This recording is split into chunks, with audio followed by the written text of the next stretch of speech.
स्वागत है आपका इस वीडियो में। आज का जो वीडियो है ये करंट अफेयर्स का एक मास्टर वीडियो होने वाला है, क्योंकि इसमें संपूर्ण 2022 के करंट अफेयर्स को कवर किया गया है और यूपीएससी जैसे एग्ज़ाम्स में अपने क्वेश्चंस को पूछता है बिल्कुल उसी लेवल से छांट करके इसमें क्वेश्चंस को लाया गया है और ये एक वीडियो तैयार किया गया है। महत्वपूर्ण वीडियो होने वाला है और इससे पहले हमने आपको एक वीडियो करंट अफेयर्स का और प्रोवाइड किया है। अगर आपने उस वीडियो को ना देखा हो तो ज़रूर से ज़रूर देखें, उसका लिंक भी हम इसके डिस्क्रिप्शन में दे देंगे।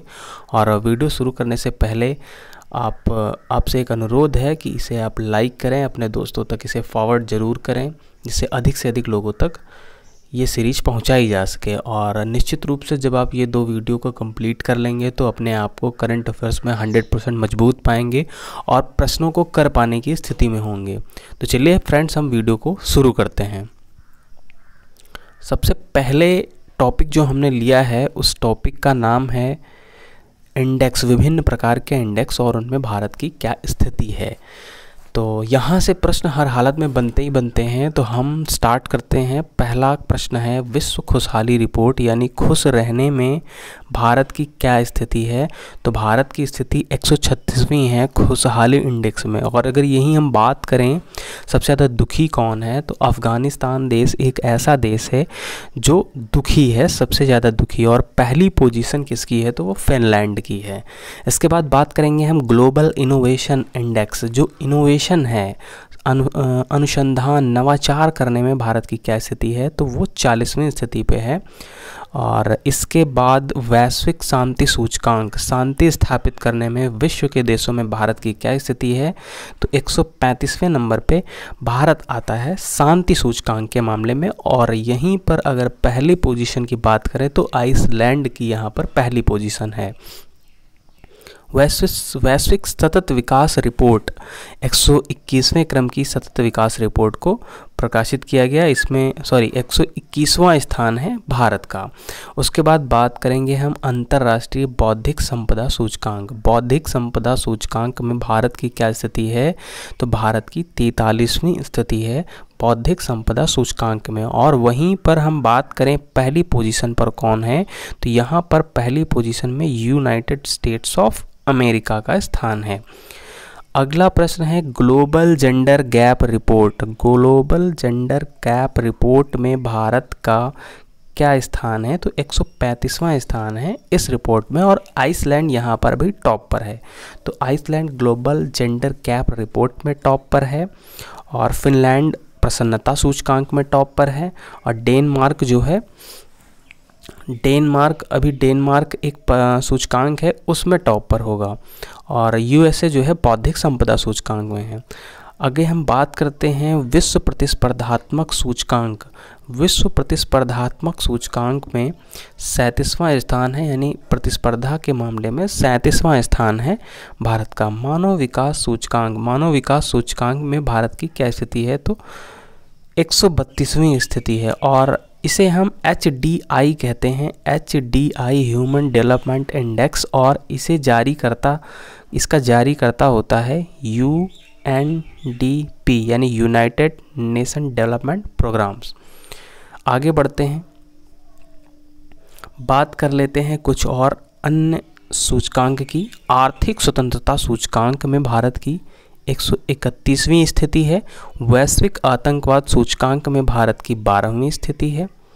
विश्व निवेश रिपोर्ट में भारत की 7वीं स्थिति है। और ग्लोबल फायर पावर इंडेक्स बहुत बेहतरीन 4थी स्थिति है। आपको बताते चले इनमें टॉप पर यूएसए, चाइना, रसिया, उसके बाद भारत का नंबर आता है ग्लोबल फायर पावर इंडेक्स में। विश्व प्रेस स्वतंत्रता सूचकांक में भारत की जो रैंक है वो 150वीं है। और ये ट्रांसपेरेंसी इंटरनेशनल के द्वारा इसे जारी किया जाता है। और पहली रैंक इसमें टॉप पर नॉर्वे है। बात करेंगे पर्यावरण प्रदर्शन सूचकांक। इस सूचकांक में भारत की रैंक 180वीं है। और ये काफ़ी इम्पॉर्टेंट हो जाता है हमारे लिए, क्योंकि इसमें क्या है कि इतने ही देशों ने पार्टिसिपेट किया था और भारत की एकदम अंतिम रैंक आई है 180वीं, लास्टवां नंबर आया इसका, अंतिमवां एकदम। और बात करेंगे अगर इसमें टॉप पर कौन है, तो टॉप पर रहने वाला जो देश है वो डेनमार्क है। बात करेंगे अब हम लोकतंत्र सूचकांक 2021 भारत की इसमें जो रैंक है वो 146 रैंक है। और भ्रष्टाचार धारणा सूचकांक में भारत की 50वीं रैंक है, 85वीं। हैनले पासपोर्ट इंडेक्स में भारत की 27वीं रिपोर्ट है। तो ये कुछ इम्पॉर्टेंट इंडेक्स हैं, हमने कंप्लीट किए हैं। भारत की क्या स्थिति है इनके बारे में जाना। चलिए अब हम शुरू करते हैं अगले टॉपिक को। हमारा जो अगला टॉपिक है वो 2022 की महत्वपूर्ण नियुक्तियों से संबंधित है। आप यकीन मान के चलिए इस स्लाइड से 1 या 2 प्रश्न हर हालत में आपको एग्ज़ाम में देखने वाले हैं, मिलने वाले हैं। भारत के 16वें महान्यायवादी कौन है? सबसे पहला प्रश्न। तो भारत के जो 16वें महान्यायवादी हैं उनके नाम की घोषणा की गई, उनका नाम है आर वेंकटरमणी। और ये जो आर वेंकटरमणी हैं इनसे पहले के वेणुगोपाल थे, के वेणुगोपाल। और बात करेंगे अगर सबसे ज़्यादा कार्यकाल किस महान्यायवादी का रहा, तो सबसे ज़्यादा कार्यकाल जिन महान्यायवादी का रहा उनका नाम है MC सीतलवाड़। और बात करेंगे महान्यायवादी भारत सरकार का सबसे बड़ा विधि अधिकारी होता है और आर्टिकल 76 में इनका जो है वर्णन किया गया है। बात करेंगे भारत के नए CDS, भारत के पहले CDS यानी chief of the defence staff, ये थे जो जनरल विपिन रावत जी थे। उनका देहांत हो गया, वो शहीद हो गए थे। तो उनके स्थान पर अनिल चौहान को भारत का नया CDS बनाया गया। बात करेंगे DRDO के अध्यक्ष की। DRDO की स्थापना 1 जनवरी 1958 को की गई थी और इसके जो वर्तमान में हेड हैं उनका नाम है समीर V कामत। इसके बाद हम बात करेंगे भारत के 49वें चीफ जस्टिस ऑफ इंडिया की। चीफ जस्टिस ऑफ इंडिया ये हेड होते हैं सुप्रीम कोर्ट ऑफ इंडिया के। और आपको बताते चले अनुच्छेद 124 में सुप्रीम कोर्ट का वर्णन किया गया है। और 49वें जो जज हैं उनके नाम की जो घोषणा की गई है जिन्हें बनाया गया है, तो 49वें हमारे चीफ जज हैं जस्टिस UU ललित और ये NV रमन्ना के स्थान पर आए हैं। और इनके साथ साथ में 50वें जो चीफ जस्टिस ऑफ इंडिया हैं उनके नाम की भी घोषणा कर दी गई है और उनका नाम है DY Chandrachud, justice DY Chandrachud. उसके बाद बात करेंगे भारत के वर्तमान राष्ट्रपति कौन हैं, तो वर्तमान राष्ट्रपति हैं द्रौपदी मुर्मू जी और ये संथाल जनजाति से बिलोंग करती हैं और ये संथाल जनजाति से बिलोंग करती हैं और ये मयूरभंज से बिलोंग करती हैं, वहाँ के रहने वाले हैं। बात करते हैं भारत के वर्तमान उपराष्ट्रपति की। तो वर्तमान के उपराष्ट्रपति हैं जो उनका नाम है जगदीप धनखड़। सबसे इम्पॉर्टेंट बात यहाँ पर ये है कि भारत के वर्तमान में राष्ट्रपति और उपराष्ट्रपति दोनों नए बने हैं, तो यहाँ से प्रश्न बनने की संभावना पूरी तरह से प्रबल हो जाती है। अब हम बात करते हैं भारत के मुख्य चुनाव आयुक्त की यानी चीफ इलेक्शन कमिश्नर की। तो उनका नाम है राजीव कुमार। राजीव कुमार को भारत का नया मुख्य चुनाव आयुक्त बनाया गया है। बात करते हैं इसरो की। इसरो के अध्यक्ष कौन हैं, तो इसरो के वर्तमान में जो अध्यक्ष हैं उनका नाम है S सोमनाथ। और इसरो से 100% क्वेश्चन बनना ही बनना है, चाहे यही क्वेश्चन क्यों ना पूछ ले कि इसरो के वर्तमान में अध्यक्ष कौन हैं, तो S सोमनाथ हैं। बात करेंगे इसरो की स्थापना कब हुई थी, तो 15 अगस्त 1969 को इसरो की स्थापना की गई थी। बात करेंगे सेल की पहली महिला अध्यक्ष कौन है, तो सोमा मंडल पहली महिला अध्यक्ष इसकी बनाई गई हैं। तो काफ़ी इम्पॉर्टेंट स्लाइड फ्रेंड्स ये आपके लिए, आप इसका स्क्रीनशॉट ले सकते हैं। बढ़ते हैं आगे बात कर लेते हैं वर्तमान में नए थल सेना प्रमुख, नौसेना प्रमुख और वायुसेना प्रमुख की। तो थल सेना प्रमुख जो हैं वो मनोज पांडे हैं और नौसेना प्रमुख जो हैं वो वाइस एडमिरल हरि कुमार हैं और नौसेना प्रमुख हरि कुमार हैं और वायुसेना प्रमुख एयर मार्शल विवेक राम चौधरी जी हैं। बात करेंगे इनके दिवस की, इनके दिवस कब बनाए जाते हैं, तो जो नौसेना दिवस है ये हमारा 4 दिसंबर को मनाया जाता है और वायुसेना दिवस 8 अक्टूबर को मनाया जाता है, नभः स्पर्शम दीप्तम। और थल सेना दिवस जो है ये 15 जनवरी को मनाया जाता है। तो ये इनके दिवस हैं, इनको इस दिन मनाया जाता है, इस दिन सेलिब्रेट किया जाता है, स्थापना दिवस है एक तरह से इनका। और भारत के वर्तमान गृह सचिव कौन है? तो अजय कुमार भल्ला वर्तमान गृह सचिव हैं। बात करेंगे यूपीएससी के वर्तमान अध्यक्ष कौन है? तो डॉक्टर मनोज सोनी हैं। और यूपीएससी की जो स्थापना है वो ली कमीशन की सिफारिश पर की गई थी। और बात करेंगे लॉर्ड कॉर्नवालिस को सिविल सेवाओं का भारत में जनक कहा जाता है।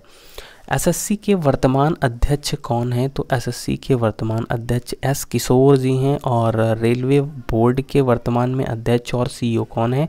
तो वी के त्रिपाठी यानी कि विनय कुमार त्रिपाठी। और इसके साथ एक और बात करेंगे, भारत के 15वें वित्त आयोग के अध्यक्ष कौन हैं? तो नंद किशोर सिंह जी जो हैं, यानी जो NK सिंह हैं, वो भारत के वर्तमान में 15वें वित्त आयोग के अध्यक्ष हैं। चलिए अब हम बात कर लेते हैं भारत में प्रमुख कंपनियों के ब्रांड एम्बेसडर्स की। देखिए यहाँ से एक क्वेश्चन बनना ही बनना है। पिछली बार यहाँ से एक क्वेश्चन यूपीपीटी के एग्ज़ाम में बना था और यूपीपीटी के एग्ज़ाम में ये वाला क्वेश्चन बना था कि वीवो ब्रांड के वीवो ब्रांड के ब्रांड एम्बेसडर कौन हैं? तो विराट कोहली इसका सही जवाब था और अभी भी इसका सही जवाब विराट कोहली ही है। तो बात कर लेते हैं कुछ इंपॉर्टेंट प्रमुख कंपनियां जो हैं उनके कौन कौन से ब्रांड एम्बेसडर हैं। तो सबसे पहली कंपनी है फिनो पेमेंट्स बैंक, इनके पंकज त्रिपाठी हैं, कालीन भैया। और आरोग्य सेतु जो कि भारत सरकार के द्वारा कोरोना के टाइम पर लॉन्च किया गया ऐप था, उसके जो ब्रांड एम्बेसडर हैं वो अजय देवगन हैं। और बात करेंगे हम मेक इन इंडिया की, तो पिरूज खम्बत्ता इसके जो हैं ब्रांड एम्बेसडर हैं। और इसके साथ एक प्रमुख कंपनी है नाडा, सुनील सेट्टी हैं इसके। ट्राइब्स इंडिया की MC मैरी कॉम है, काफ़ी इंपॉर्टेंट है, MC मैरी कॉम है। रियलमी ब्रांड का याद रखेंगे, KL राहुल है, क्रिकेटर हैं। स्वच्छ रेल मिशन के बिंदेश्वर पाठक हैं। और बात करेंगे मैकडोनाल्ड इंडिया के, तो रश्मिका मंदाना है इसकी। और खादी प्राकृतिक पेंट इसके नितिन गडकरी साहब हैं। अनअकैडमी के धोनी जी हैं, MS धोनी। आपसे हम बताते चले यहाँ से इम्पॉर्टेंट कौन है, तो आप वीवो ब्रांड का याद रखिएगा, खादी प्राकृतिक पेंट का याद रखिएगा, नितिन गडकरी कोई मंत्री इसका ब्रांड एम्बेसडर है। और बात करेंगे हम रियलमी को याद रखेंगे, ट्राइब्स को याद रखेंगे, आरोग्य सेतु को याद रखेंगे। अगर आप इन 4-5 को याद रखते हैं तो आप यकीन मानिए यहीं से कोई ना कोई प्रश्न लड़ जाएगा एग्ज़ाम में और आप उसको सॉल्व करके आएंगे।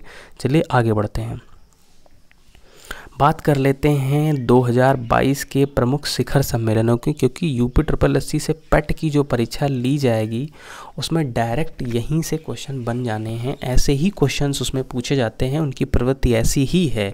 अगर आप एग्ज़ाम लेने वाले की दृष्टि से देखेंगे तो आप ऐसे ही प्रश्न बनाएंगे अपने पेपर में। तो चलिए अब हम देखते हैं SCO की 22वीं बैठक कब हुई थी। तो SCO की जो 22वीं बैठक हुई थी वो समरकंद उज्बेकिस्तान में हुई थी। साथ के साथ हम आपको ये भी बताते चलें, SCO का जो फुल फॉर्म है संघाई कॉरपोरेशन ऑपरेशन ऑर्गेनाइजेशन है, संघाई सहयोग संगठन इसका फुल फॉर्म है। और चीन के बीजिंग में इसका मुख्यालय है। बात करेंगे नाटो शिखर सम्मेलन 2022, ये कब हुआ और कहाँ हुआ, तो ये मैड्रिड स्पेन में हुआ नाटो शिखर सम्मेलन 2022 का। नाटो की full form North Atlantic Treaty Organization, काफ़ी महत्वपूर्ण रहे क्योंकि बहुत ज़्यादा चर्चा में था ये यूक्रेन और रूस के युद्ध की वजह से।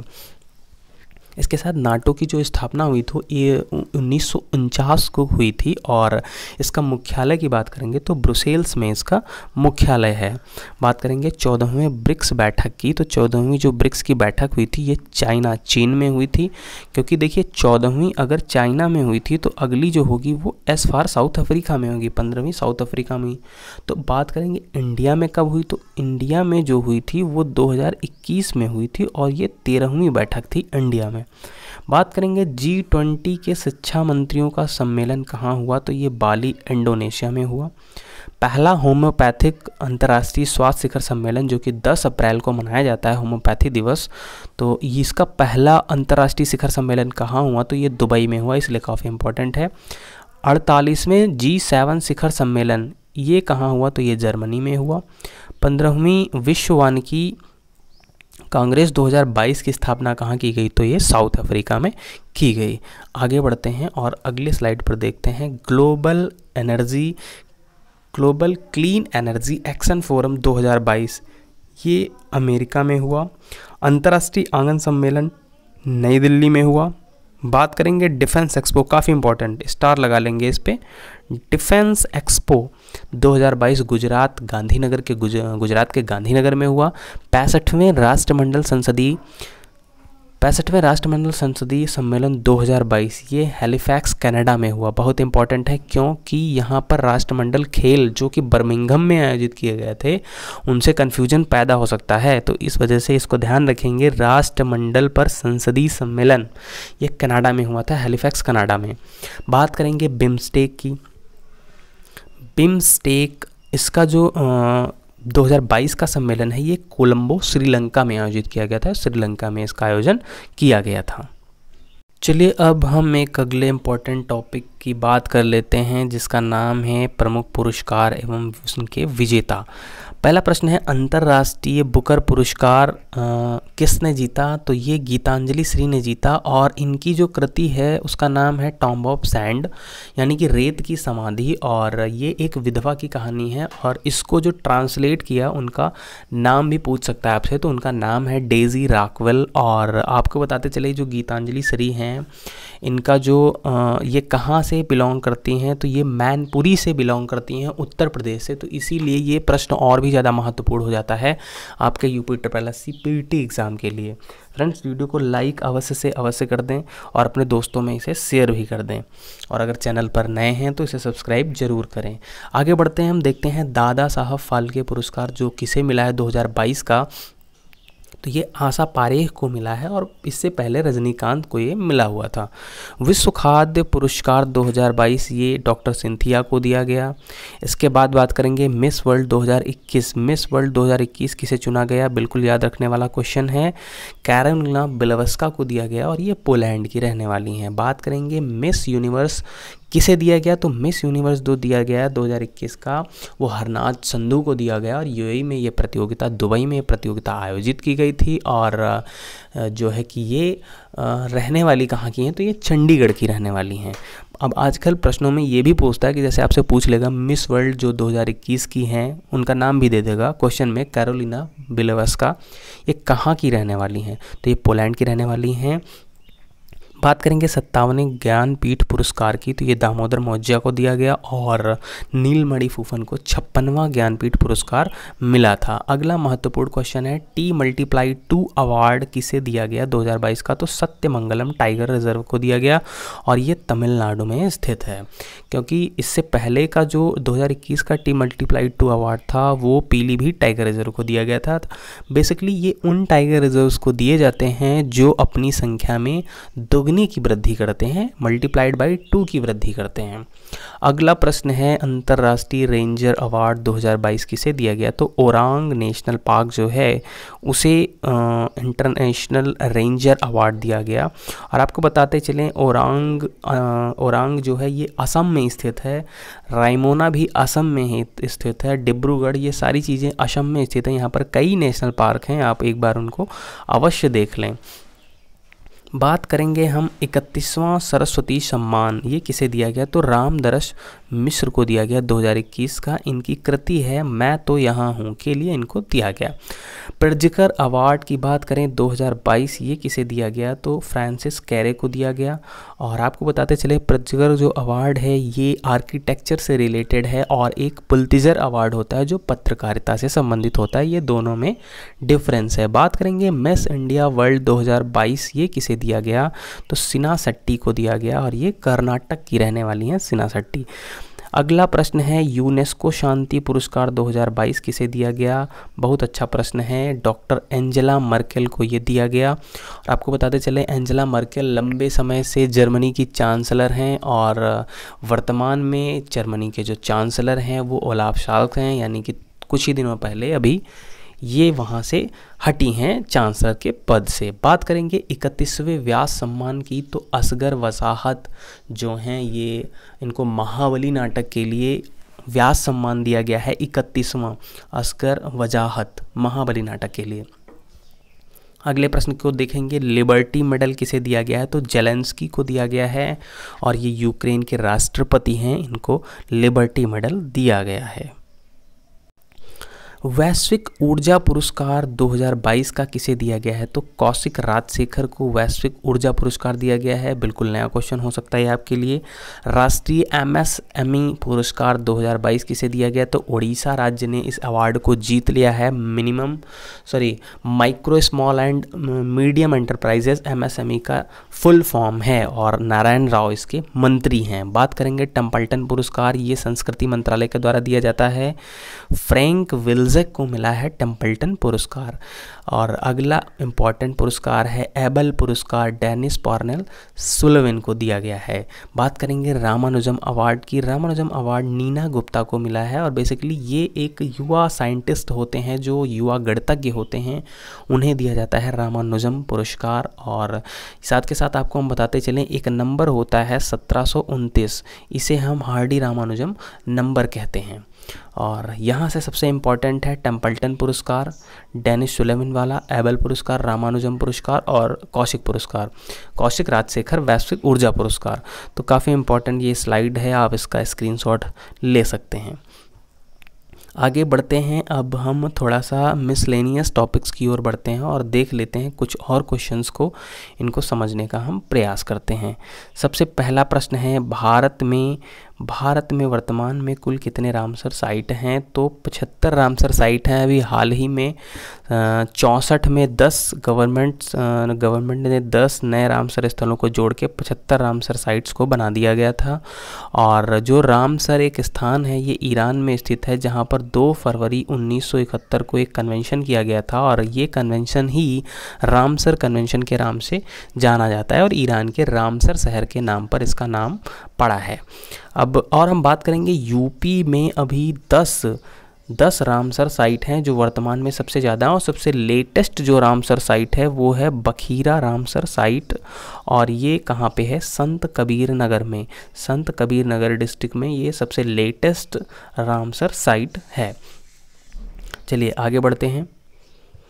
अगला प्रश्न है हमारा COP 27 का आयोजन किया गया। COP 27 का आयोजन कहाँ किया? कॉन्फ्रेंस ऑफ पार्टीज, COP का फुल फॉर्म है, और ये मिस्र में किया गया। अगर बात करेंगे इसी के साथ COP 26 का आयोजन कहाँ किया गया, तो COP 26 का आयोजन ग्लासगो में किया गया। कहाँ किया गया? ग्लासगो में किया गया था। उसके साथ बात करेंगे भारत का पहला वानिकी विश्वविद्यालय, भी पीछे भी हमने इसे पढ़ा, तो ये तेलंगाना में इसका जो है स्थापना इसकी करी गई। और मांस विज्ञापनों पर प्रतिबंध लगाने वाला दुनिया का पहला शहर कौन है? तो हार्लेम नीदरलैंड है, हार्लेम नीदरलैंड। इसी के साथ अगर हम बात करें, क्वेश्चन और आपको बताते हैं कि दुनिया का पहला देश जिनने वन्य जीवों को कानूनी अधिकार प्रदान किए, वो है इक्वेडोर देश ने कानूनी अधिकार प्रदान किए अपने यहाँ के वन्य जीवों को। बात करेंगे ब्रिटेन के नए सम्राट कौन हैं, तो चार्ल्स III हैं। रानी एलिजाबेथ का जब निधन हुआ तो उसके बाद यहाँ के नए सम्राट चार्ल्स III बनाए गए। बात करेंगे ब्रिटेन की महिला PM की, लिज ट्रस हैं, और लिज ट्रस हैं। ऋषि सुनक यहाँ पर इलेक्शन हार गए और जिसके बाद, और वो भारतीय मूल के थे, उनके जीतने की काफ़ी चर्चाएं थी, लेकिन फिलहाल वो हार गए और लिज ट्रस जो है नई PM वहाँ की बनी। बात करेंगे जापान के नए PM फ्यूमो किशिदो हैं, और जापान के पूर्व PM शिंजो अबे, जिनकी गोली मारकर हत्या कर दी गई उनके जापान में ही, और उनको हमारे भारत देश ने नेताजी अवार्ड और एक अवार्ड और है, हमें ध्यान नहीं आ रहा इस समय, वो अवार्ड से उनको सम्मानित किया गया था। आगे बढ़ते हैं, अगला देख लेते हैं, एक विधायक एक पेंशन योजना, ये किस राज्य द्वारा शुरू करी गई? तो ये पंजाब के द्वारा स्टार्ट करी गई। भगवंत मान की सरकार ने एक विधायक एक पेंशन योजना का शुभारंभ किया। बात करेंगे गन्ने की उपज हेतु पंचामृत योजना, ये उत्तर प्रदेश की एक योजना है और इसमें उत्तर प्रदेश की सरकार ने पाँच तरीके बताए हैं गन्ने की खेती को अधिक उपजाऊ और लाभप्रद बनाने के लिए। साथ के साथ बात करेंगे MSP की। हम MSP जो होता है वो मिनिमम सपोर्टिंग प्राइस होता है और वो 23 फसलों पर दिया जाता है। लेकिन गन्ना एक ऐसी फसल है जिस पर MSP नहीं होता, इस पर FRP होता है, फेयर एंड रेम्यूनरेटिव प्राइस, ये उस पर दिया जाता है। इसके साथ हम बढ़ते हैं अगले प्रश्न पर। अगला प्रश्न है, दुनिया में पहला कृत्रिम भ्रूण किसने बनाया? तो कृत्रिम भ्रूण जो है इजराइल द्वारा बनाया गया और इजराइल के नए PM बदल गए हैं। इनका नए पीएम जो है यहाँ के, उनका नाम है यार लेपिड। तो यार लेपिड यहाँ के नए प्राइम मिनिस्टर बनाए गए हैं। यहाँ पर बात हो रही थी शिंजो अबे की, जापान के पूर्व प्रधानमंत्री की। तो भारत से इन्हें नेताजी अवार्ड और पद्म विभूषण अवार्ड भी इन्हें दिया गया। और हम आपको बताते चलें कि ये पहले जापानी नेता हैं जिनको भारत से पद्म विभूषण की प्राप्ति हुई है। तो फ्रेंड्स, ये था वीडियो, और आप इस वीडियो को और इससे पहले जो वीडियो हमने आपको दिया है उसे अवश्य देखें। आप निश्चित रूप से करंट अफेयर्स की सीरीज़ में 100% अपने आप को मजबूत पाएंगे। और वीडियो अगर आपको अच्छा लगा हो तो इसे लाइक करें, अपने फ्रेंड्स में इसे शेयर करें।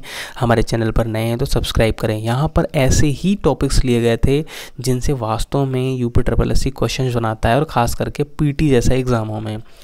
तो वीडियो में अंत तक बने रहने के लिए आपका बहुत बहुत धन्यवाद। मिलते हैं किसी नेक्स्ट वीडियो में, तब तक के लिए नमस्कार।